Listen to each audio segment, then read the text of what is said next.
All right, so we're gonna queue up the agenda for the day is gonna be Epstein List, 50-year mortgage, and then we'll do a military base thing. Night lights on the PX sign, grab a snack, make the mission in time. Boots on gravel, stories begun. One last lap on a Shoppette Run. All right, cool. Let's go.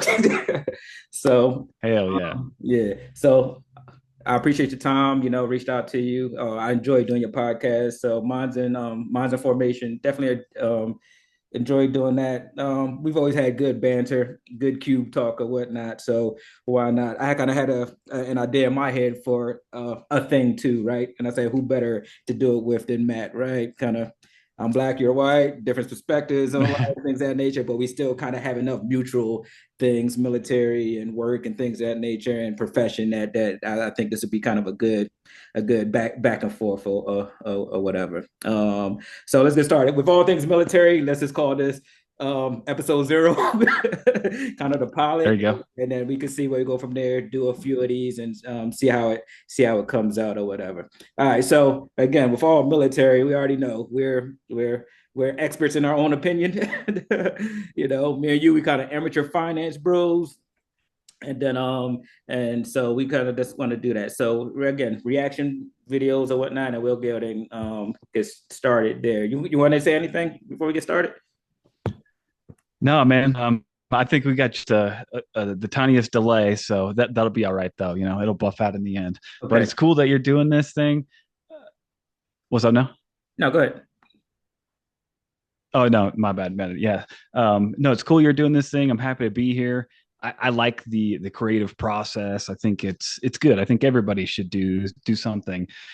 Put your mind into something, work on something outside of just your job and the normal crap that you do day in and day out. So I'm happy to see you do this and happy to be a part of it. I appreciate it. And again, like we talked on text, we are the new content, right? So all the people are the content these days, right? So why not hop into the or whatever. All right, so we're gonna queue up the agenda for the day is gonna be Epstein List, 50-year mortgage, and then we'll do a military base thing or whatnot. So I'm going and hit the Epstein one here.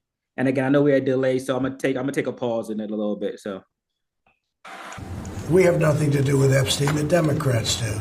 All of his friends were Democrats. You look at this Reid Hoffman, you look at Larry Summers, Bill Clinton, they went to his island all the time, and many others, they're all Democrats.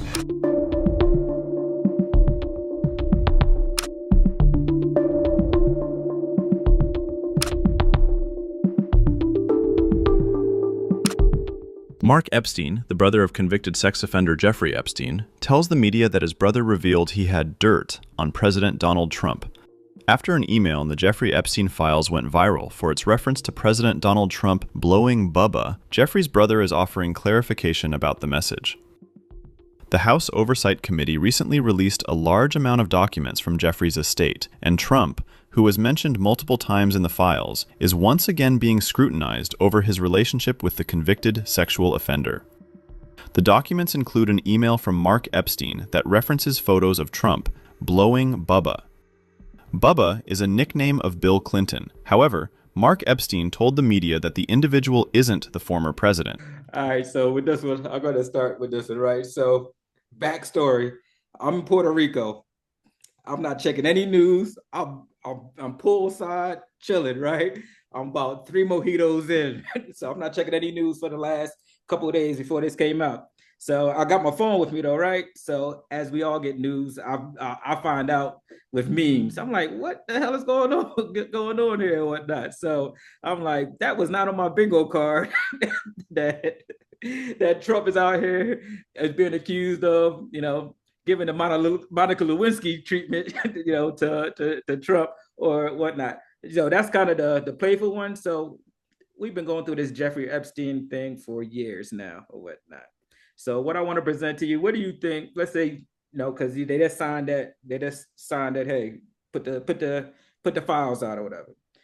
From my recollection, it started with a list, and now it's files and everything like that. So what do you think? So I think we're at 27 days for the files to come out. Probably going to be redacted as hell. But what's the worst case scenario with these files? And we've been going through these for years. What do you think is the worst case scenario on these things?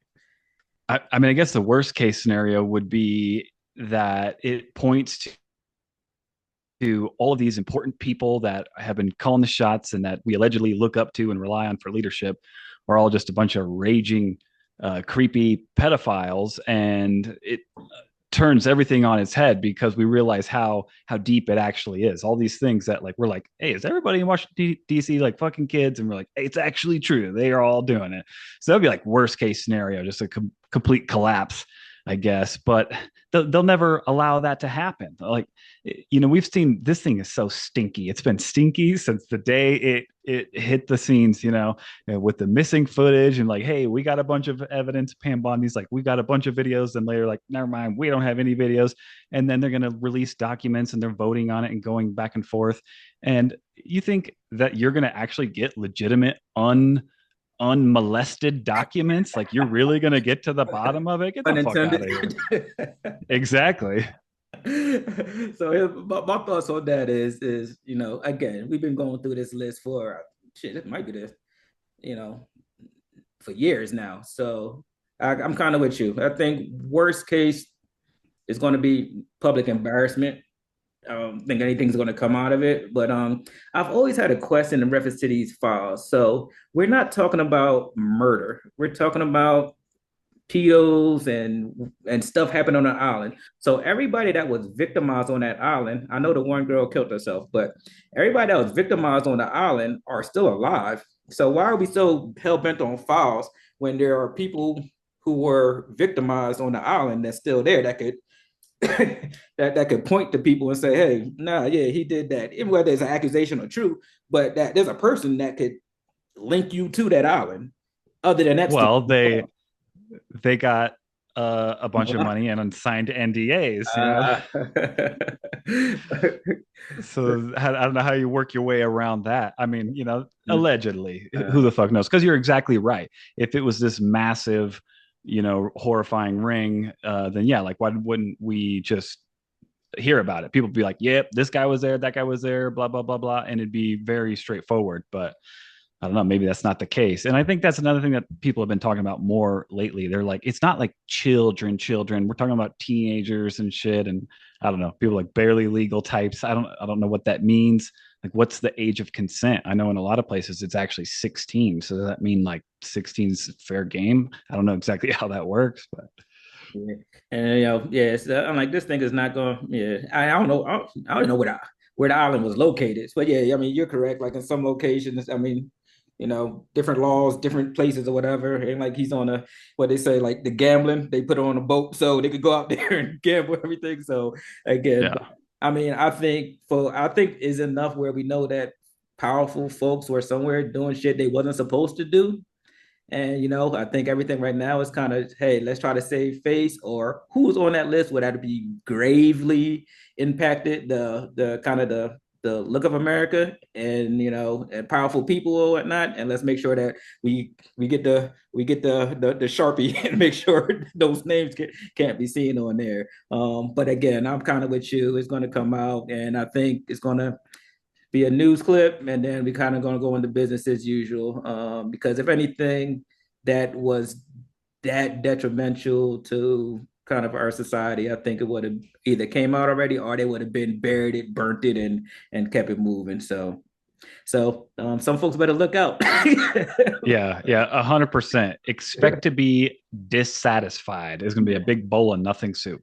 Yeah, and like I said, and if it is something, we won't see the stuff that is something. We won't get to see it, right? So, no. Heck no. No. All right, so cool. Appreciate that. Like I said, I'm trying to keep this short, kind of a commute level kind of show type thing, whatnot. So we're gonna go to the second one, and that's going to be the 50-year mortgage that they started to picture around.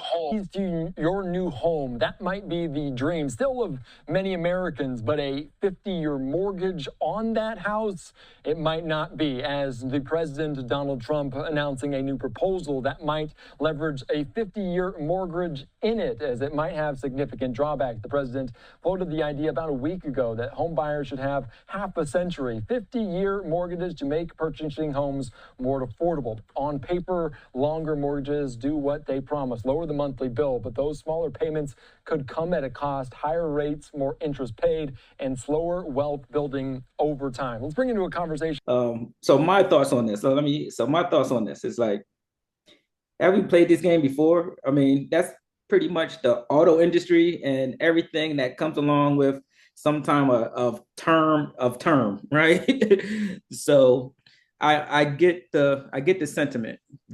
Same as a car that you can't afford. Let me extend your payments out, and you're going to pay less a month, so you can afford to get the white picket fence and the house that you want.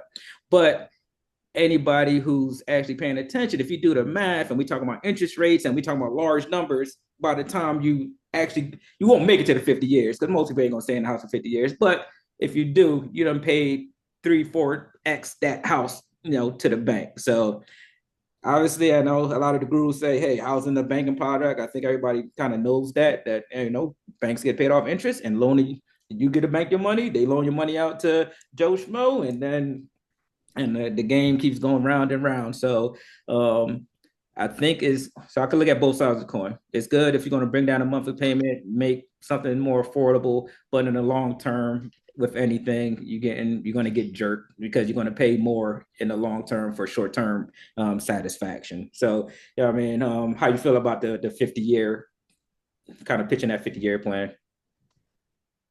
Yeah, I mean, I think you hit it pretty accurately, because you could think that there's probably some cases where it might be good for the right-minded person who's like, okay, I get it. 50 years is a bad deal, but I need a lower payment right now. So let me get it right now. I'm going to keep progressing throughout my career. We'll refinance, we'll do extra payments, whatever. We'll take care of business and work on that as aggressively as we can. So maybe for the right personality, be good, but otherwise, you're going to be falling into just a major tax trap. And I just don't really think it's all that realistic, unless it's backed by something else. It's something that kind of popped in my head. I was like, if you're going to do something like that, if you had some sort of program, like these loans were government sponsored or whatever, there's some sort of program to guarantee a very low interest rate. Like, I got lucky when I bought my house. I got one of those sweet 2.5% interest rates. But if you had some type of system that guaranteed that with a 50-year thing, like maybe that's becoming a little bit more realistic. So the interest rate's super low. And then, maybe you can get super aggressive and adopt the Ron DeSantis idea that's going around right now with abolishing property tax, which I think would be amazing. Which one is if that? you could abolish property tax. So it's just, I got you. Yeah, you actually own your home when you pay it off. You actually own your home now. exactly. So maybe if there's some extra kickers that go with it, maybe 50 years starts to make a little more sense. But under the current model, I think you're just going to get molested by the tax man. Yeah. So, kind of tail off question to that is, do you think it's fair that they're making all these products, and every time we see these banking industries report their earnings, that they're making record earnings? So like, damn, now you want to, and again, I get it. If I could keep you in 50 years and it's on my books, and I'm technically your landlord. I'm a landlord, and I don't have to superintend your house. You're going to fix everything in it, and you're going to keep paying me until you move or you default or you reach 50 years, which probably not going to happen in one house, right? So, well, maybe that's where we're messing up. Maybe we need to become banks then, because that's a great business idea. that's a fact. Banks are becoming the land. I mean, we see it happening. Banks are becoming the landlords, and like, hey, let's push it out to 50 years, and we just keep making it. I mean, banks make money off interest. I mean, that's how they do. So if I could push you out to 50 years, I mean, why not? Something positive on the books that shoot money for, yeah. So, all right. So yeah, what's next? Maybe we'll do 100 years. You'll be paying this loan for 4 generations. Exactly. You're gonna have a 50-year mortgage and a 20-year car payment. Yeah, dude, debt forever. But what they ready to say, oh, how much can I afford? So I mean, and we know it's a monthly mentality. I get it. People want to keep some money in their pocket, so you could do the things in life you want to do, vacations and things of that nature. I mean, most people are right. I don't want to say most people, but people are house poor. So when you get in there and you're paying a mortgage that's up teens of your take home income, I could see how that could put people in a pinch. So we'll see where that goes from here. But I'm pretty sure if you offer it, if you build Yeah. it, I mean, I would say go ahead. You good? they will. And I guess I was going to say if a 50-year mortgage was your only option, then I guess you got to do what you got to do. Still, you need to try to get a house. I think everybody needs to aspire to try to get property and own real estate. And if that's the only option you can do to get started, and like I said earlier on, then try to fix it later. Refinance or make extra payments or whatever. Do what you got to do. But it is important to try to get that nest egg, so to speak. No, for sure. So again, you build it. If you build it, they will come. So I'm pretty sure you offer it, people is gonna take it. Any more comments on that? We can move on to the last part. Good. All right. So No, I think we get it. I've been driving across Texas and different questions be coming to my mind or whatever. And we kind of talk about family a lot and things of that nature. So I got a question, off the wall question. Do you think the military abuses the word dependent? So let me caveat on that. So in a civilian, we civilians now, right? So civilians, you probably use the word dependent when you're doing your taxes or something like that. So that's not really thrown around that much. So in everything in the military is dependent, this, right?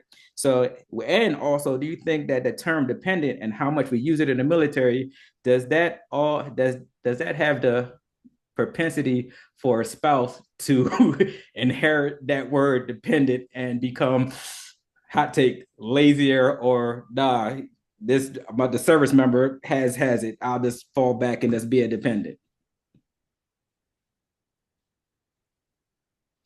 Yeah, I mean, language is powerful, and the way language, impacts culture and military culture. There is a little bit of that.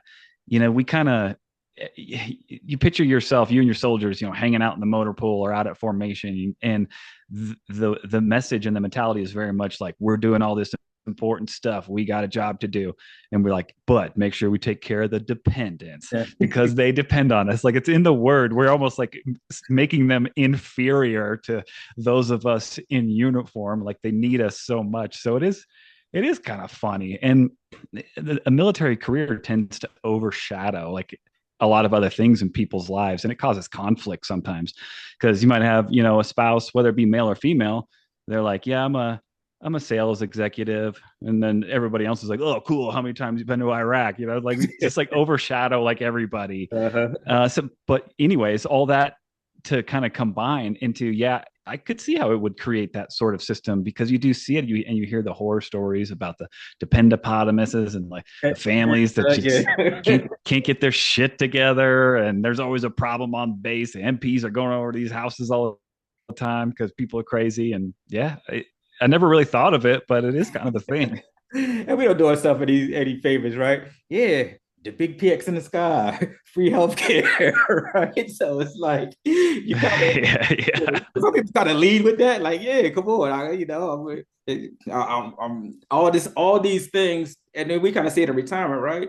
Important thing is healthcare, right? A lot of people expenses or working to have healthcare, so you know that is a benefit of being a military spouse or military child or whatever dependent is those things or whatnot. But I know, but as you said, I still feel the same way that, and I kind of went through that too. So that words have a powerful thing.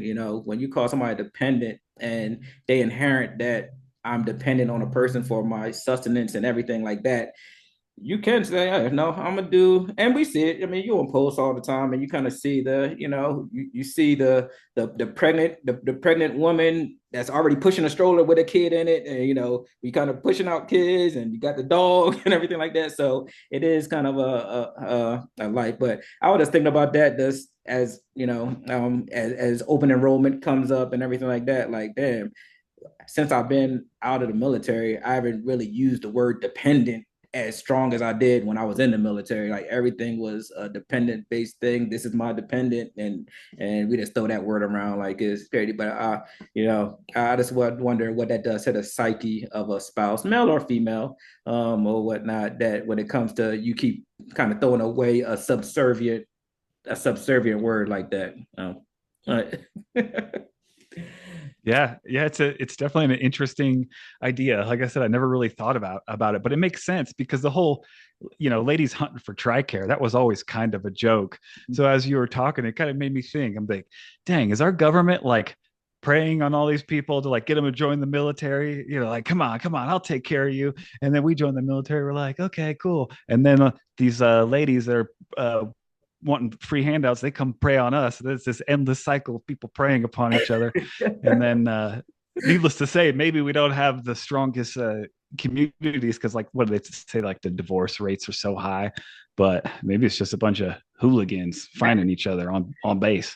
Exactly. Now that you say that, that might be why the rates are so high because again, maybe you're not getting into it for the. I mean, and love is a four-letter word, right? But you're getting into it for the benefits of the access to and to things. And again, I think healthcare obviously is very important, and kind of if you're an on post person and living on post and kind of having that community and living in the BH and all that things that come along with that, I get it, but I would hope that folks don't get bogged down in that dependent and you find a lot of people do to that. And then when they do go to the divorce or go down the line is you see you've never really built your career or whatnot. But a lot of, I'm a male, so I'm gonna talk about the females, but we talk about trying to go back to that traditional wife friend because the world crazy right now, right? So no, I want to stay home. I want to take care of kids. I want to, be there for my children. So I had the benefit of that. When I was younger, I didn't see that when I was a young soldier,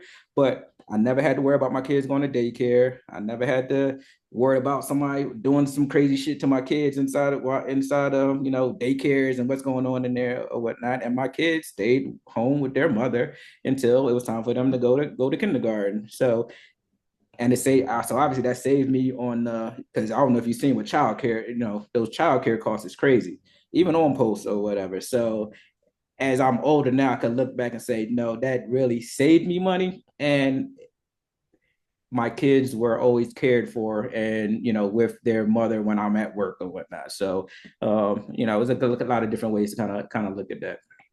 So anything else on that topic? Yeah, for sure. Yeah, because like all jokes aside, like I believe in the traditional relationship as well, and I think the military, there's a lot of aspects of that community that they kind of strive for that.